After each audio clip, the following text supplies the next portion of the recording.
convidado deste Veja Entrevista é o jornalista Leandro Narlock. Ele foi repórter da revista Veja, da revista Super Interessante e Aventuras na História. Isso, exatamente. E é, sobretudo, o autor deste livro Guia Politicamente Incorreto da História do Brasil. O livro já está entre os 10 mais vendidos, também na relação da revista Veja, no ranking da revista Veja. Leandro, o livro ele tem informações aqui que eu achei muito interessantes.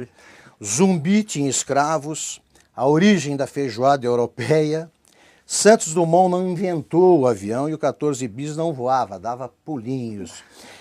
Leandro, além dessas informações, o livro fala sobre o quê?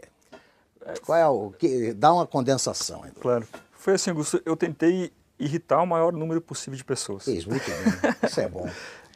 Eu li mais ou menos 120...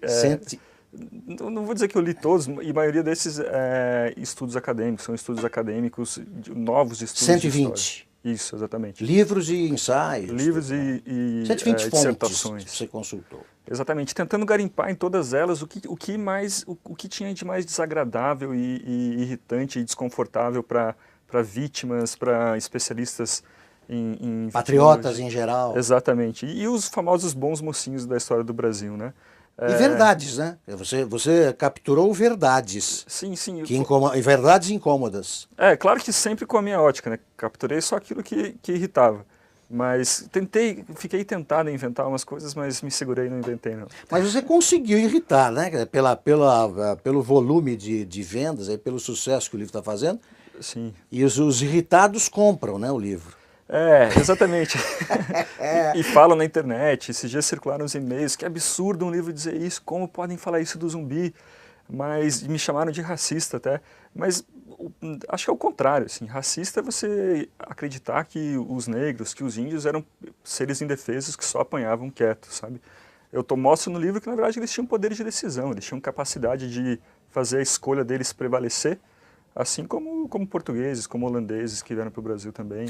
Perfeito. Eu acho que o Brasil precisa ser confrontado com a verdade, né? É o trabalho que você faz. Exatamente. Sempre me incomodou a omissão, né, registrada em relação a essa história dos negros. Não contam, por exemplo, que a escravidão foi inventada na África, né? Exatamente.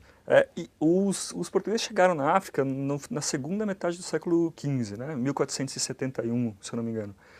Eles queriam comprar ouro, na verdade. Mas como não tinha um dólar naquela época, não tinha uma moeda internacional, para comprar ouro eles precisavam pagar com escravos. Então eles foram um pouquinho mais para baixo na África, capturaram escravos para trocar por ouro. E assim começou. A escravidão é um costume da antiguidade, né? Todo mundo tinha escravos. Nós todos aqui somos descendentes eu de digo escravos, a escravidão no Brasil foi inventada na África porque eles é que capturavam, os negros capturavam os escravos e vendiam, né? Isso. Quando os portugueses chegaram, já tinha todo um comércio que cruzava o Saara muito estabelecido. E quando surgiram os portugueses, foi simplesmente um novo mercado que se abriu para os africanos, né? Então eram eles que capturavam os escravos no interior, botavam forquilhas deles no pescoço, botavam em fila indiana até o navio negreiro na costa, e muitos traziam no navio negreiro para cá, né? Agora conta a história verdadeira, resume a história verdadeira para a gente do zumbi. Do zumbi? Assim, se sabe muito pouco sobre o zumbi. Nos anos 60, 70, tentaram fazer uma personalidade para ele, né? Os historiadores marxistas tentaram montar o zumbi como um herói. Na verdade, ele é citado em 5 ou 7 documentos e nenhum mostra traços individuais dele. Então, o melhor jeito que a gente pode analisá-lo é pelo século XVII.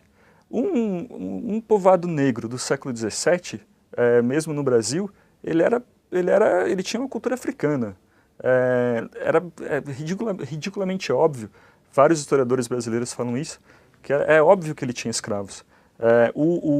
Apesar dos historiadores marxistas terem construído o Quilombo de Palmares como uma sociedade perfeita, igualitária, em que tudo dava certo, na verdade ele estava mais para um sobado africano, que tinha reis. Tem um soldado holandês que lutou contra Palmares que fala que obedeciam ao zumbi e ao gangazumba com admiração, as pessoas se ajoelhavam quando eles passavam e tal. Então, quer dizer, estava mais para esse rei escravista africano, sabe? Daí falam, ah, mas então você está tirando o peso do zumbi? Não, que é isso, estou deixando ele um ser humano, um ser mais complexo, né? Mais, acho que mais interessante. Perfeito. Estamos conversando com Leandro Narlock. É o jornalista que publicou o Guia Politicamente Incorreto da História do Brasil. Não deixe de ler esse livro. Vamos continuar conversando com o Leandro daqui a pouco.